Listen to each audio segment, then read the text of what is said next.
Then the next question, I'm going to switch a little bit to the leadership skill. What are some of the best qualities you think of a good leader? Very early in my career as a manager, I've embraced this philosophy called servant leadership, right? Servant leadership has to, do a lot with leading people with empathy, empowering people under you, and growing people under you. Over the years, I've hired all kinds of people in my group, hired and managed effectively, right? And people are different. Some people have high IQ, they've done this job before somewhere, so they have quick learning path and they're very, very good at what they do.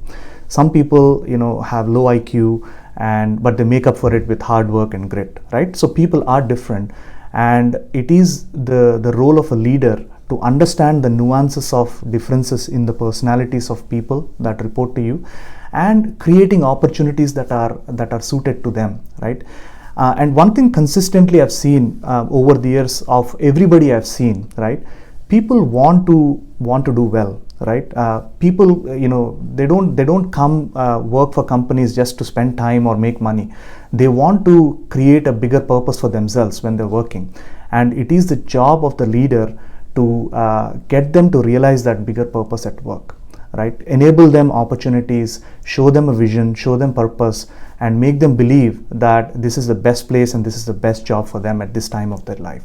Servant leaders measure their success by the success of the people that report to them. Once you enable opportunities, once you let people grow under you grow, you automatically grow. I've always believed that when people under me do well, that kind of rubs off on me. I automatically do well. So the last question I want to ask you for today is, with some things you already know today, what would you tell yourself at 30 years old?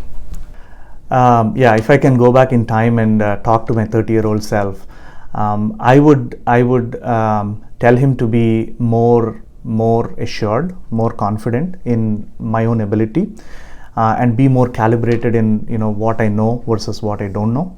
And it's okay to acknowledge that you don't know something.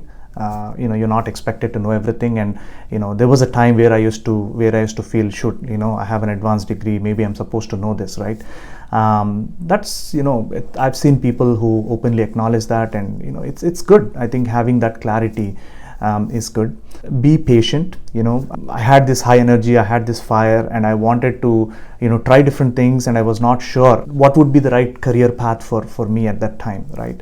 I did interview a few places. I found the job in product management. I found ability to learn every day, use my skill sets, right? Like use my passion and my skill set for the betterment of the products and myself. Work-life balance is definitely very important. There were times where we all kind of slog out, burn the midnight oil, right? Do that when it's absolutely needed. By all means, we live in a very fast-paced world. Don't use that as a vehicle to grow, or don't convince yourself people only who work 18 hours a day grow faster. That's a fallacy again. In fact, some of the most successful people I've known have a very good work-life balance. So prioritize that, make it a priority from day one. And family life and work life are the two most important sides of the coin, right? So it's very important to balance both of them. And look out for Bitcoin, and buy as many as you can. Yes.